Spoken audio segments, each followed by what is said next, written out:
Hi, I'm Andrew Perry, the Public Information Officer for the City of Artesia, California. And today is November 9, the day that Artesia is recognizing veterans in honor of Veterans Day. The city chooses a Veterans Day theme, and this year we have chosen to salute Vietnam veterans. Unfortunately, many Vietnam veterans had to fight and struggle to gain the benefits and respect they deserved for serving our country. Their sacrifice led the way to many changes that benefited future generations of service members and have changed the way the public views military personnel today. Much of the respect our nation shows for today's military members is built upon the generation of young men and women who served during the Vietnam conflict. We thank the Vietnam veterans for the sacrifices you have made and the changes you have brought to the United States of America. I'm here with Mayor Sally Flowers. Mayor, tell us about the event. How did it go? I think it went well. We had good attendance here, and today's theme was Vietnam veterans, and we had quite a few in the audience, and it was a really nice event to honor them. And is there anything that you would like to say to veterans out there that might come across this video? Yes, well, one thing back on the veterans, we want to thank you for, actually it was a struggle and the hardship that happened or occurred when you came home, and because of that, it has changed the way that Americans are treating and looking at the veterans and military, and it's just an honor to be able to say to somebody, thank you for your service. And so we just thank you for the Vietnam veterans, one for their service and two for changing the culture in America. This at Old Glory, and he was all ripped to pieces, but it was still waving, and you still could catch a glimpse of little red, white, and blue. And if that didn't get to you, what would? And this is what happened to me, and I had a couple of friends that maybe had seen it. When they come back to me, they let me know that they felt the same way. And I feel like lucky. I'm a lucky man to be alive. I'm lucky to be here today, and it's all because of that flag. And I made one promise right there, that I would never, in my presence, see that flag misused. And I'm glad to thank the mayor and the city of Artesia for having us today, and you're listening at my grumbling, but I do mean it, and I'm glad that I was here to serve with the American. And the gladdest thing of all is I am an American here. I'm here with two individuals that happen to serve on the same ship, the USS Henry B. Wilson. Felix Franklin served when it was first made, right? Like on the 1960s.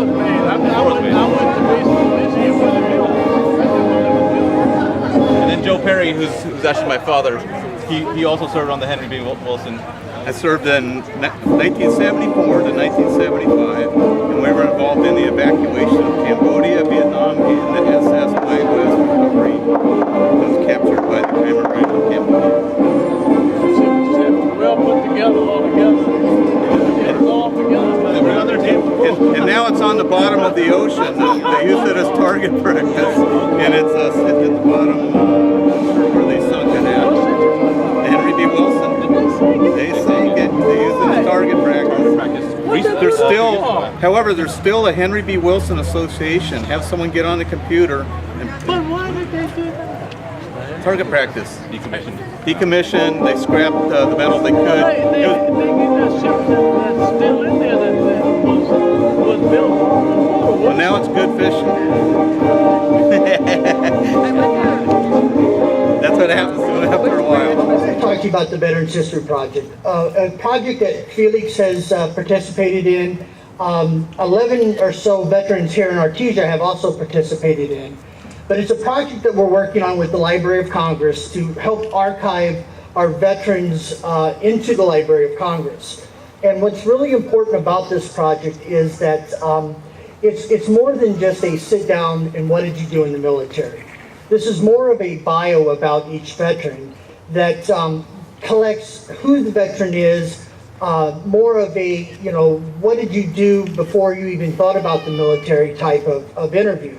As an example, the first question we usually ask is, what was it like as a child growing up in Artesia or wherever you're from? And we talk about, mother and father, we talk about brothers and sisters, we talk about a lot of things that have to do with the veteran before he even thought about the military. Then we'll talk about their military service. We'll talk about boot camp, who their drill sergeant was, what was it like being away from home for the first time? Because a lot of our men and women, especially our older men in Korea and World War II, this was their first time away from home. And so we capture stories from our veterans that normally they don't talk about when they're amongst themselves. And the great thing is the Library of Congress is issuing to each veteran their very own webpage that collects when they served, their highest rank, any campaigns they may have been involved in, things like this. And then what the Red Cross is doing, since these are video interviews, each veteran gets a DVD copy of that interview to pass down in their family, along with a certificate of appreciation for participating, a Service to Armed Forces military lapel pin, and a, of course, thank you letter, copies of everything that you've gone through with this process. And then, of course, it's all archived in the Library of Congress forever.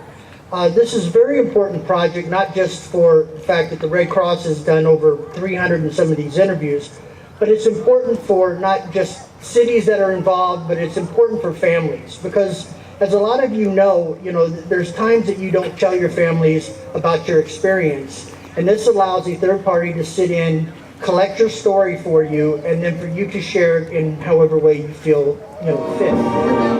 This is Joe Perry, the Reverend Joe Perry. During his invocation, he said some very powerful things about veterans' needs. Can you tell us about some of those needs? Well, kind of recap things. A very sad statistic is, I believe it's 26 veterans per month commit suicide. But some of the things I mentioned during the invocation, I mentioned homelessness. There's a lot of homeless vets. There's a lot of homeless vets here in Orange County and Los Angeles. But there's resources out there, but I believe they need more resources. Some of them can't enter those resources because they're dealing with alcoholism, addictions, which is often used to self-medicate themselves if they are dealing with issues of PTSD or other things. So there is treatment facilities for those, but there's a lot of them out there that need some encouragement to go and get help. And I want to mention a little bit about treatment courts. It's actually called Veterans Treatment Courts, and these are real courts that are set up for combat veterans that get into trouble. It could be because of alcoholism, it could be addictions, it can be assault. It can't be murder or anything like that really serious. But what happens is there's a process now that they will take eligible veterans and place them in the veterans courts, which are run by regular county judges who have volunteered for the service. And it's a really good thing, because what happens is, for example, let's say a veteran gets a couple of 502s, finds out he's alcoholic. What'll happen if he gets transferred into the Veterans Court is that he'll be referred through the Veterans Administration for alcoholism treatment and whatever else kind of treatment he needs. If he's self-medicating his PTSD or something, then he'll get treatment for PTSD. He'll come in for regular court appearances. The judge will follow their progress, and usually what happens at the end, if they complete and they graduate, they actually have a really neat ceremony in the courthouse, and in most cases the charges will be expunged, forgiven, gone.